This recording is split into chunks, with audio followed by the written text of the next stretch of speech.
Guys, what an amazing group we have here on this special day in the countdown to the Final Four in San Antonio with AT&T at Final Four Fan Fest. And you know we have a long list of legends, so why don't we start off by introducing you to one of the greatest to ever do it, a three-time Naismith Coach of the Year, 6 Final Four appearances, an NCAA champion, fresh off his Sweet 16 appearances at the helm for the Arkansas Razorbacks. Say hello to Coach John Calipari. Coach Cal, welcome to AT&T, buddy. Thank you. You look amazing. The years go by, but you seem to get younger. I mean, it's not because you have a stressful job or anything. I think you have it down to a science by this time, huh? No, I got a great wife and been married 39 years. Got no other worries other than the players. Makes it kind of easy. And you talk about your wife, and let's dive into that because that's the true starting five of the Cal household. You've got Ellen, Aaron, Megan, and Bradley, and of course, you round out the starting five as the point guard. How dynamic and important is your family been to your success and your foundation as a phenomenal basketball coach? Well, they've been included in everything. My wife becomes the mother. She makes brownies for everybody's birthday. So when I text a player that played for me years ago and say, happy birthday, he says, where are my brownies? But he's 50. You're not getting brownies anymore. And then my daughters were always a part of the camp, sold pizzas and snow cones, and so you want to include them. And now my son is on my staff. Yeah. So it's kind of neat. You know, I went through, again, as a family, you go through stuff, not just me. And for us this year, it started shaky. And our goal was to be the most improved team in the country. We're 0-5. Yeah. Let's be the most improved team in the country. And it wasn't about anything else other than that. And I would say we may not have been, but we were one of them. And so proud of the guys, my family, we all made it intact. And let's talk about that, La Familia, the other family, and how important that is, the relationships that you built with past and present players, and those bonds that continue on to building the structure to whatever program you're at the helm for. You know, it's funny. I was in New York a couple days ago, saw the 76ers and Knicks play. So you get a hug from Karl Towns, Tyrese Maxey, Justin Edwards, who is starting right now for the 76ers. And dinner last night was with Keldon Johnson. De'Aaron had something going on. But he comes out with a cowboy hat and cowboy boots. He said, I'm a Texan now. So, I mean, nothing makes me prouder. Just one other thing. So I'm watching Shea warm up prior to a game. Got friends, Shea Gilgeous, in Oklahoma City. Comes out, talks to the people I'm with. But when he's done during his workout, he walks to the end zone, shakes hands, takes pictures, sign autograph. There's 1,000 people in the end zone waiting. He goes to the other side, does the same. I call his mom and say, Shar, I can't be more proud. Yeah. So we get off the phone, and the guy from Oklahoma City says, he does it every home game. He's the MVP, folks. He may be the best player in the NBA right now, yet he hasn't forgotten who he is, where he came from, people along the way, and that's what I'm trying to do with all of our kids. If we hop in the time machine and go back, it's pretty crazy when you think about it. Now it's been 10 years since you were inducted into the Naismith Basketball Hall of Fame, and if you look at your speech there, you look back, obviously the brownies were mentioned. You talked about countless people that were responsible for you being where you're at, your success, their commitment to you, the things that they had to do to make sure that you had success. But in that 10 years, the fact you're only one of 6 active coaches to be in there, that moment, like you said, you can't prepare for it, but take us a little bit into your mind what was going through it. Who did I share it with? Who did I take up on the stage with me? All your former players, so a long list of them. Whoever was at the event, I said, come on up. And there was about 80 former players, including my players from UMass, from Memphis, we had a player from Pittsburgh where I was an assistant, Curtis Aiken, and they all came up. There were 80 of them.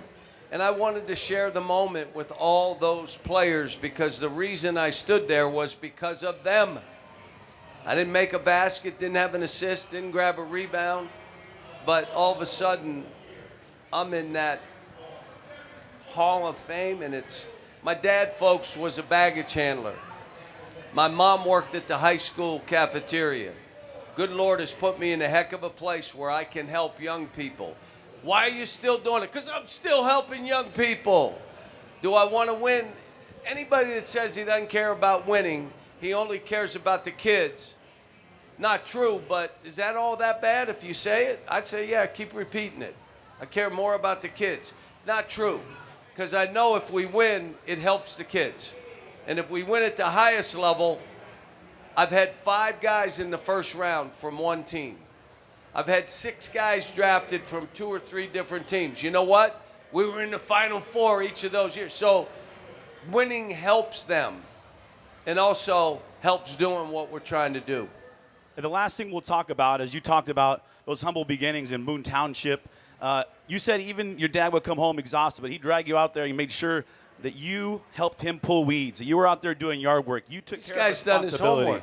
I try, I'm trying to get some NIL money. We had a long, when you do cut weeds, your kids only know what?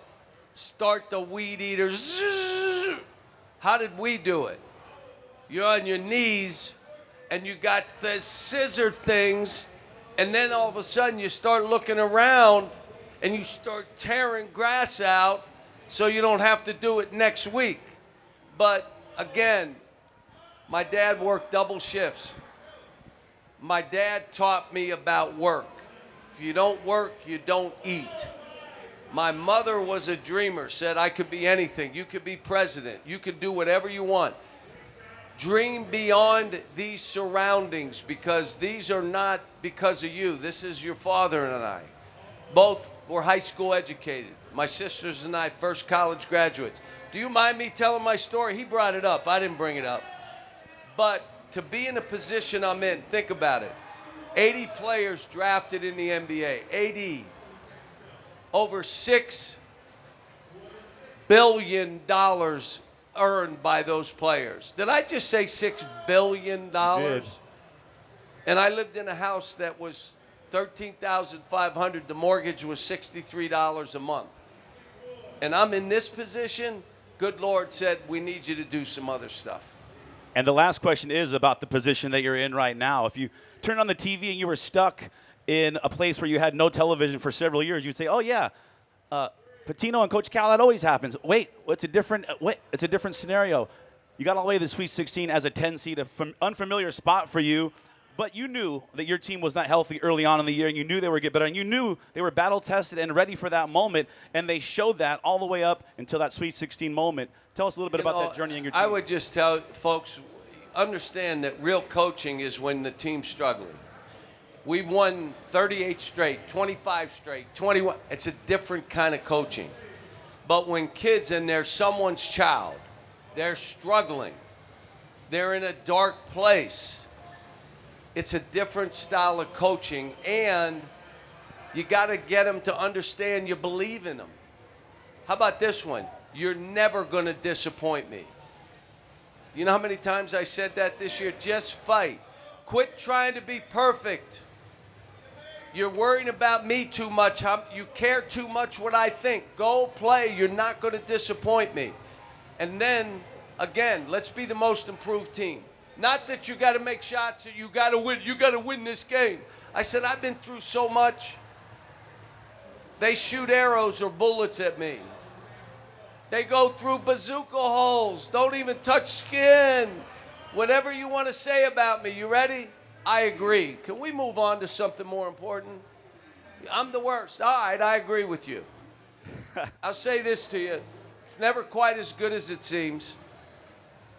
And it's never quite as bad as it seems. Somewhere in the middle falls reality for all of us. If you've been through tough times, good for you, especially young people. All of us here that are older, some of you are older than me too. You're not, right? No, you guys. But you know there was a time where it all hit you at once and you had to fight through. And then you look and said, I never thought I'd get through that, but I got through to the other side. For your child, you want them to have to work through stuff. You do, because that's going to be life. They're going to have to work through failure.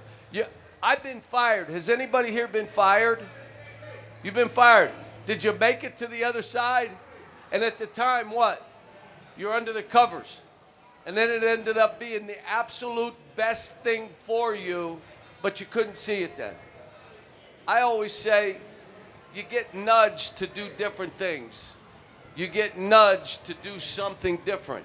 Because you know what? Your work where you are is all done now. You're wanted somewhere else to do more work.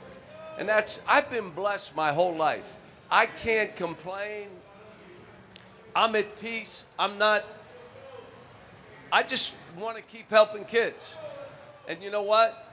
Gotten harder with the transfer portal. Everybody's in free agent. The NIL, which bleeds together. I feel bad for some kids because don't you want your kid to have to fight through stuff instead of run at the first sign of whatever or just chase money? Can I tell you, only one time did I take a job for money. One time. The Nets, and I got fired. But I took it because of the money, I'll tell you right now.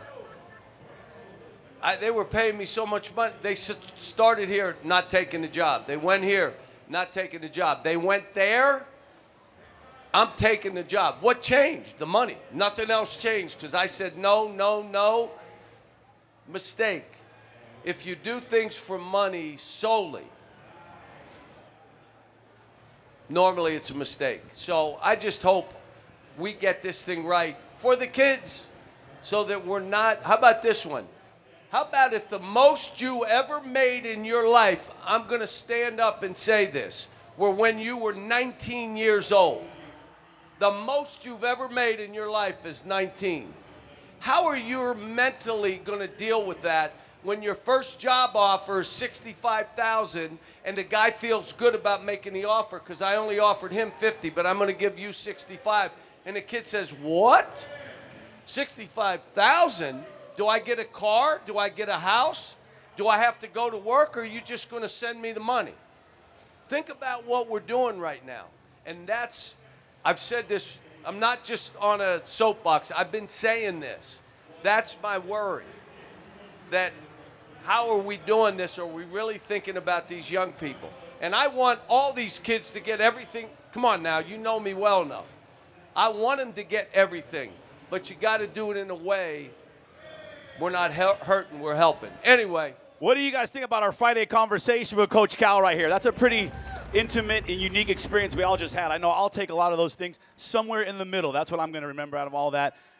And now it's time for you to say hello. In a few moments, again, have your cameras ready. It's one photo. Please be as quick as possible and efficient so we can get as many people as possible. So,